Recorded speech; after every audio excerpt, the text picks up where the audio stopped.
कक्षा क्षितिज भाग 2 पाठ 12 लखनवी अंदाज लेखक यशपाल जी।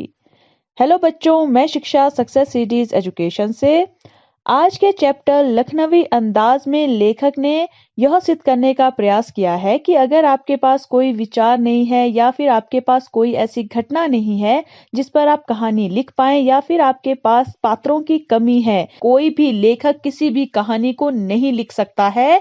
ये जो कहानी है वो एक व्यंग्यात्मक कहानी है, यानी एक इस तरह की कहानी है जिस पर आप हंस सकते हैं, आप आनंद ले सकते हैं। लेकिन यशपाल जी ने जो है मध्यम वर्गीय समाज का जो दोहरी मानसिकता होती है, यानी जो अमीर गरीब की जिस तरह की मानसिकता होती है उस पर जो है व्यंग्य करने में वे माहिर थे और इस कहानी में हमें यही देखने को मिलेगा। मुफसिल की पैसेंजर ट्रेन चल पड़ने की उतावली में फूंकार रही थी। मुफसिल कहा जाता है गांव की बस्ती और पैसेंजर ट्रेन होता है वह सवारी गाड़ी जो प्रत्येक ठहराव पर रुकती है या फिर जिसे आप लोकल ट्रेन कहते हैं। और उतावली कहा जाता है किसी काम को जल्द करने की जो हड़बड़ी रहती है उसे उतावलापन कहते हैं। और फूंकार होता है फूंक मारना। अब यहाँ पर लेखक जो है अपनी कहानी की शुरुआत कर रहे हैं कि वो जो है एक ट्रेन के बारे में बता रहे हैं, जो लोकल ट्रेन होती है वो जो है अपने चलने की जल्दबाजी में थी, यानी वो बस चल रही थी और सीटी बजा रही थी जिस तरह से ट्रेन चलते हुए सीटी मारती है। आराम से सेकंड क्लास में जाने के लिए दाम अधिक लगते हैं। दूर तो जाना नहीं था। भीड़ से बचकर एकांत में नई कहानी के संबंध में सोच सकने और खिड़की से प्राकृतिक दृश्य देख सकने के लिए टिकट सेकंड क्लास का ही ले लिया। दाम होता है रुपया या जिसे आप कुछ व्यय कर रहे हैं। एकांत होता है सूना स्थान जहां पर कोई ना हो, जो बिल्कुल खाली हो। अब यहाँ पर लेखक बताते हैं कि उनको दूर कहीं नहीं जाना था, नजदीक जाना था और जो सेकंड क्लास होती है उसमें ज्यादा रुपए भी खर्च नहीं होते हैं। तो भीड़ से बचकर जो है एक बिल्कुल सुनसान जगह पर बैठकर वो अपनी नई कहानी के बारे में सोच सके या खिड़की से जो है आराम से जो बाहर का दृश्य है उसे देख सके, ये सोचकर जो है उन्होंने सेकंड क्लास का टिकट ले लिया। यहाँ पर देखिए बहुत सारी चीजें वो सोच रहे थे। गाड़ी छूट रही थी। सेकंड क्लास के एक छोटे डिब्बे को खाली समझकर जरा दौड़कर उसमें चढ़ गया। अनुमान के प्रतिकूल डिब्बा निर्जन नहीं था। अनुमान होता है अंदाजा, प्रतिकूल कहते हैं विपरीत को, यानी जो बिल्कुल उल्टा हो, और निर्जन होता है वह स्थान जहां कोई व्यक्ति ना हो। अब लेखक बताते हैं कि जो उन्होंने जिस गाड़ी की टिकट ली थी तो वो छूट रही थी, यानी वो निकल रही थी, इसलिए उन्होंने क्या किया, जल्दी जल्दी जो है वो सेकंड क्लास के एक ऐसे डिब्बे में पहुंच गए जिसको देखकर उन्हें लग में चढ़ गए। लेकिन उन्होंने जो अंदाजा लगाया था उस डिब्बे के खाली होने का वैसा बिल्कुल नहीं था, वो उसके उल्टा था। क्योंकि वो जो डिब्बा है वहां पर ऐसा नहीं था कि कोई व्यक्ति नहीं था, वहां पर कोई ना कोई था। और वो कौन था? एक बर्थ पर लखनऊ की नवाबी नस्ल के एक सफेद पोश सज्जन बहुत सुविधा से पालथी मारे बैठे थे। सामने दो ताजे चिकने खीरे तौलिए पर रखे थे। डिब्बे में हमारे सहसा कूद जाने से सज्जन की आंखों में एकांत चिंतन में विघ्न का असंतोष दिखाई दिया। सोचा हो सकता है यह भी कहानी के लिए सूझ की चिंता में हो या खीरे जैसी अपदार्थ वस्तु का शौक करते देख जाने के संकोच में हो। सहसा होता है अचानक, और एकांत चिंतन कहा जाता है गहराई से सोचने का जो भाव होता है। और विघ्न होता है बाधा या अड़चन। असंतोष कहते हैं नाराजगी को, और अपदार्थ कहा जाता है तुच्छ वस्तु को, और संकोच होता है हिचकिचाहट। अब लेखक यहाँ पर बताते हैं कि जैसे वो डिब्बे में कूदे थे जहां पर उन्होंने सोचा था कि वो बिल्कुल खाली होगा, वो खाली नहीं था। वहां पर कौन थे? वहां पर जो है एक बर्थ में लखनऊ के नवाबी नस्ल के एक सफेद पोश सज्जन बैठे हुए थे। कहने का तात्पर्य क्या है कि जैसे लखनऊ में जो नवाब होते हैं, यानी जो राजा महाराजा टाइप होते हैं, उस नस्ल के यानी जो अमीर लोग होते हैं उनमें से जो है एक सफेद पोश, यानी जिसने सफेद रंग के कपड़े पहने थे, ऐसे सज्जन जो है वो आराम से पालथी मारकर उस बर्थ पर बैठे हुए थे। उनके सामने जो है दो ताजे जो है चिकने खीरे तौलिए पर रखे हुए थे। अब लेखक बताते हैं कि अचानक से उनके उस डिब्बे में कूद जाने के कारण जो है उन जो सज्जन हैं उनकी आंखों में जो गहराई का भाव था, उसमें बाधा पड़ जाने से जो नाराजगी होती है, वो आराम से लेखक देख पा रहे थे। लेकिन लेखक ने सोचा कि हो सकता है शायद ये जो सज्जन हैं वो भी लेखक की तरह ही कहानी के बारे में सोचने के लिए जो है इस तरह के आराम से खाली डिब्बे में चिंतन या फिर सोच रहे थे, विचार कर रहे थे। या फिर हो सकता है कि जैसे वो उनके सामने जो 2 खीरे रखे थे, उनको देखकर लेखक को लग रहा था कि हो सकता है कि ये जो अपरदार्थ चीज़ है, यानी जो तुच्छ चीज़ है, छोटी-सी चीज़ है खीरा, इसका शौक करते हुए मैंने इन्हें देख लिया है। यानी उनको ये अच्छे लग रहे हैं, वो नवाब है यानी बहुत अमीर है लेकिन खीरे का शौक रख रहे हैं। ये सोचकर जो है उनको शायद हिचकिचाहट हो रही होगी कि अचानक से ये आदमी आ गया है और इसने मुझे इन खीरों के साथ देख लिया है। इन 2 चीज़ों में से जो है एक चीज़ हो सकती है, ये लेखक को लग रहा था। नवाब साहब ने संगति के लिए उत्साह नहीं दिखाया। हमने भी उनके सामने की बर्थ पर बैठकर आत्मसम्मान में आंखें चुरा ली। ठाली बैठे कल्पना करते रहने की पुरानी आदत है। ठाली कहा जाता है निठल्ले को या फिर जिसको कोई काम ना हो। अब लेखक बताते हैं कि जो नवाब साहब थे, अब लेखक उनको नवाब साहब ही कहकर संबोधित कर रहे हैं कि जो नवाब साहब थे उनको हमारी जो संगति है यानी हमारे वहां पर आ जाने का शायद उनको अच्छा नहीं लगा, उनके अंदर जो है खुशी नहीं दिखाई दे रही थी। अब लेखक ने भी जो है, अब बर्थ में तो वो आ गए थे, तो उन्होंने भी जो है उनके सामने वाले बर्थ पर बैठकर जो है आंखें चुरा ली। यानी उनको जो है खुद भी अजीब लग रहा था कि वो जो है एकदम से ऐसे कूद कर आ गए और उन्होंने जो है शायद इन व्यक्ति की जो एकांत चित जो चिंतन वो कर रहे थे उसमें बाधा डाल दी है। तो इसलिए लेखक भी जो है थोड़े से घबरा गए थे, वो भी जो चुपचाप दूसरी बर्थ पर बैठ गए थे। अब लेखक ये भी बताते हैं कि इस तरह से खाली बैठे रहने पर जो है हमेशा वो कल्पना करते रहते हैं या कहानी के बारे में उनकी पुरानी आदत थी, इसलिए वो जो है आराम से चुपचाप बैठ गए थे। नवाब साहब की असुविधा और संकोच के कारण का अनुमान करने लगे। संभव है नवाब साहब ने बिल्कुल अकेले यात्रा कर सकने के अनुमान में किफायत के विचार से सेकंड क्लास का टिकट खरीद लिया हो और अब गवारा ना हो कि शहर का कोई सफेद पोश उन्हें मंझले दर्जे में सफर करता देखे। अकेले सफर का वक्त काटने के लिए ही खीरे खरीदे होंगे और अब किसी सफेद पोश के सामने खीरा कैसे खाएं। किफायत कहा जाता है बचत को। अब लेखक बताते हैं कि जो लेखक हैं वो चुपचाप अकेले निठल्ले बैठकर जो है सोचते ही रहते थे, यानी कल्पना करते रहते थे। तो वे कल्पना कर रहे थे, अनुमान लगा रहे थे कि शायद जो नवाब साहब हैं उनको क्यों असुविधा हुई होगी, उनको संकोच क्यों हुआ होगा, हिचकिचाहट क्यों होगी, या फिर वो ऐसे जो है एकदम से क्यों चौंक गए होंगे कर रहे थे, क्योंकि अब उनके पास कोई काम तो था नहीं। अब वो ये सोच रहे थे कि हो सकता है कि जो नवाब साहब हैं इन्होंने भी सोचा होगा कि ये बिल्कुल अकेले जो है सफर करेंगे और उन्होंने जो है बचत के सोच कर ही जो है ये सेकंड क्लास का टिकट खरीदा होगा। लेकिन अब जो है लेखक वहां पर आ धमके थे। अब उनको शायद ये गवारा नहीं था कि जो शहर का कोई सफेद पोश जो है उनको बीच वाले दर्जे में जो है सफर करता देख ले। यानी उनको ये अपने आप को अजीब लग रहा होगा कि वो जो है इतने नवाबी हैं और उनको जो है कोई सेकंड क्लास में सफर करता हुआ देख रहा है, इसलिए शायद उनको थोड़ा सा संकोच हो रहा होगा। और अकेले वो सफर कर रहे थे, इसलिए वक्त काटने के लिए जो है उन्होंने शायद खीरे खरीद लिए होंगे। और अब जो है उनको ये अजीब लग रहा होगा कि अब वो कैसे जो है किसी के सामने ये खीरे खा सकते हैं, क्योंकि खीरे जो है बहुत ही तुच्छ चीज मानी जाती है अमीरों के लिए कि वो किस तरह से जो है खीरे खा रहे हैं। हम कनखियों से नवाब तुच्छ चीज मानी जाती है अमीरों के लिए कि वो किस तरह से जो है खीरे खा रहे हैं। हम कनखियों से नवाब साहब की ओर देख रहे थे। नवाब साहब कुछ देर गाड़ी की खिड़की से बाहर देखकर स्थिति पर गौर करते रहे। ओह, नवाब साहब ने सहसा हमें संबोधन किया। आदाब अर्ज जनाब, खीरे का शौक फरमाएंगे। कनखियां कहा जाता है आंखों के कोने को। अब लेखक बताते हैं कि वो अपनी आंखों के कोने से यानी आंखों से चुरा कर या फिर चुपके चुपके जो है उन नवाब साहब को देख रहे थे और उन्होंने देखा कि जो नवाब साहब है वो थोड़ी देर तक जो है गाड़ी की खिड़की से बाहर देखकर जो है वो जो परिस्थिति बन गई थी उसका जायजा ले रहे थे। लेकिन बाद में जो है उन्होंने अचानक से लेखक से बात करना शुरू किया और उन्होंने क्या कहा कि आदाब अर्ज है जनाब कि आप भी खीरे का शौक फरमाइए यानी आप भी जो है खीरे खाइए।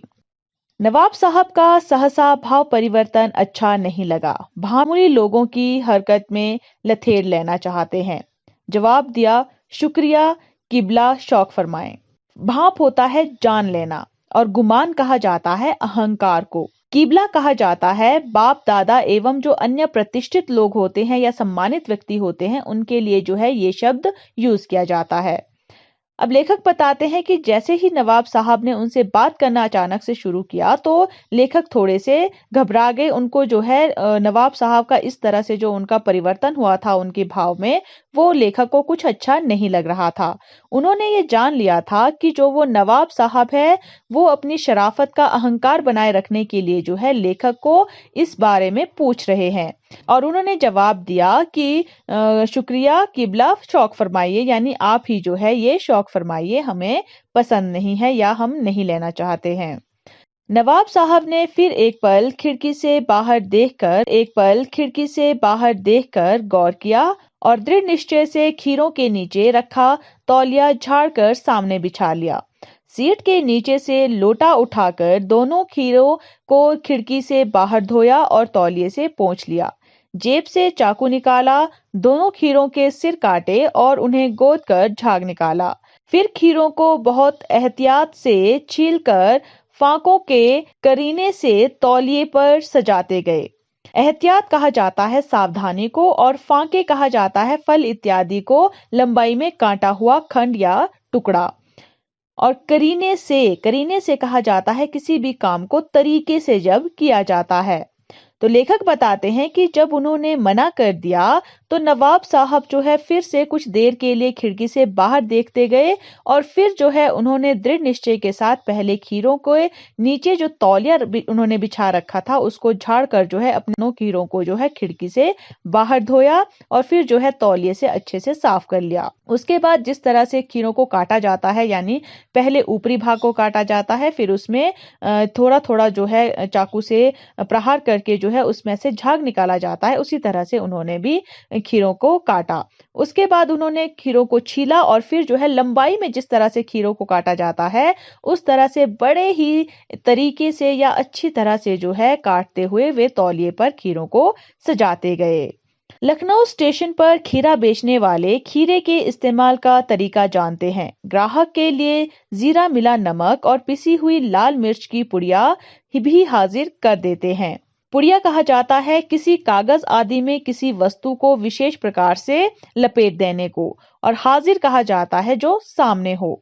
अब लेखक यहाँ पर लखनऊ स्टेशन के जो खीरे बेचने वाले हैं उनके बारे में बताते हैं कि वो बहुत अच्छे से जानते हैं। स्टेशन के जो खीरे बेचने वाले हैं उनके बारे में बताते हैं कि वो बहुत अच्छे से जानते हैं कि खीरों का इस्तेमाल किस तरह से किया जाता है या किस तरह से उसे बेचा जाता है।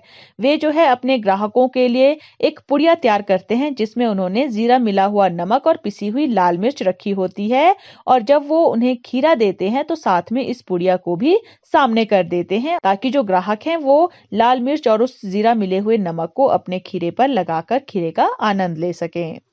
नवाब साहब ने बहुत करीने से खीरे की फांकों पर जीरा मिला नमक और लाल मिर्च की सुर्ख बुरक दी। उनकी प्रत्येक भाव भंगिमा और जबड़ों के सफुर्ण से स्पष्ट था कि उस प्रक्रिया में उनके मुख खीरे के रसास्वादन की कल्पना से प्लावित हो रहा था।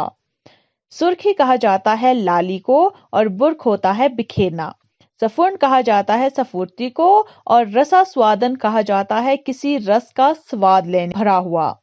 अब लेखक बताते हैं कि जिस तरह से लखनऊ स्टेशन पे जो खीरे बेचने वाले होते हैं वे खीरे को किस तरह से दिया जाता है ये जानते हैं, उसी तरह से नवाब साहब ने भी जो है जो बहुत ही अच्छे तरीके से खीरे की फांके रखी हुई थी उन पर जो है जीरा मिला हुआ नमक और लाल मिर्च की जो लालगी होती है उसको बिखेर दिया। और उनकी जो ये प्रत्येक चीजें थी जो वो कर रहे थे उनको देखकर जो लेखक हैं उनको ये लग रहा था, ये स्पष्ट रूप से दिखाई दे रहा था कि जो उनका मुख है वो खीरे का जो स्वाद है उसकी कल्पना से ही जो है जल से भर गया था, यानी उनके मुंह में लार आनी शुरू हो गई थी। हम कनखियों से देखकर सोच रहे थे मियाँ रईस बनते हैं, लेकिन लोगों की नजरों से बच सकने के ख्याल में अपनी असलियत पर उतर आए हैं। नवाब साहब ने फिर एक बार हमारी ओर देख लिया। वल्लाह शौक कीजिए लखनऊ का देख लिया। वल्लाह शौक कीजिए लखनऊ का बालम खीरा है। बालम कहा जाता है प्रियतम को, यानी जो बहुत ही अच्छा हो।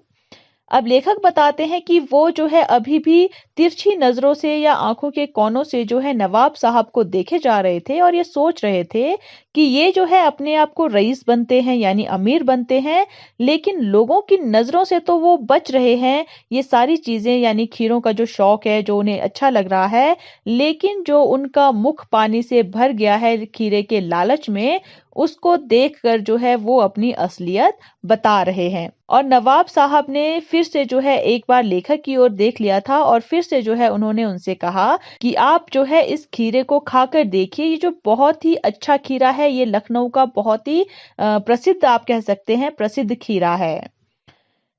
नमक मिर्च छिड़क दिए जाने से ताजे खीरे की पनियाती फांके देखकर पाकिन इनकार कर चुके थे। आत्मसम्मान निभाना ही उचित समझा। उत्तर दिया, शुक्रिया, इस वक्त तलब महसूस नहीं हो रही। मैदा भी जरा कमजोर है, किबला शौक फरमाए। तलब होता है इच्छा या लत, और मैदा जो है वो कहा जाता है पेट को। अब लेखक बताते हैं कि जब नवाब साहब ने दूसरी बार उनसे पूछा तो लेखक ने नमक मिर्च जो छिड़का हुआ वो ताजा खीरा था उसको देखकर जो है उनके मुंह में भी पानी आ गया था, यानी लालच आ गया था। लेकिन लेखक जो है पहले इनकार कर चुके थे। अब उनके आत्मसम्मान की बात थी, इसलिए जो है उन्होंने उत्तर दिया कि शुक्रिया, अभी जो है मुझे इच्छा नहीं हो रही है या खाने की मुझे लत नहीं है खीरा खाने की, और उनका जो पेट है वो भी थोड़ा कमजोर है, यानी उन्होंने जो है अब बहाना बनाया ताकि वो जो है अपने आत्मसम्मान को बनाए रखें। इसलिए उन्होंने कहा कि आप ही जो है ये शौक फरमाइए, मैं नहीं खाऊंगा। नवाब साहब ने सतृष्ण आंखों से नमक मिर्च के संयोग से चमकती खीरे की फांकों की ओर देखा, खिड़की के बाहर देखकर दीर्घ निश्वास लिया। खीरे की एक फांक उठाकर होठों तक ले गए। फांक को सूंघा, स्वाद के आनंद में पलकें मूंद गई। मुंह में भर आए पानी का घूंट गले से उतर गया। तब नवाब साहब ने फांक को खिड़की से बाहर छोड़ दिया। नवाब साहब खीरे की फांकों को नाक के पास ले जाकर वासना से रसास्वादन कर खिड़की के बाहर फेंकते गए। सतृष्ण होता है लालसा और दीर्घ निश्वास होता है लंबी सांस, और मुंद गई यानी बंद हो गई।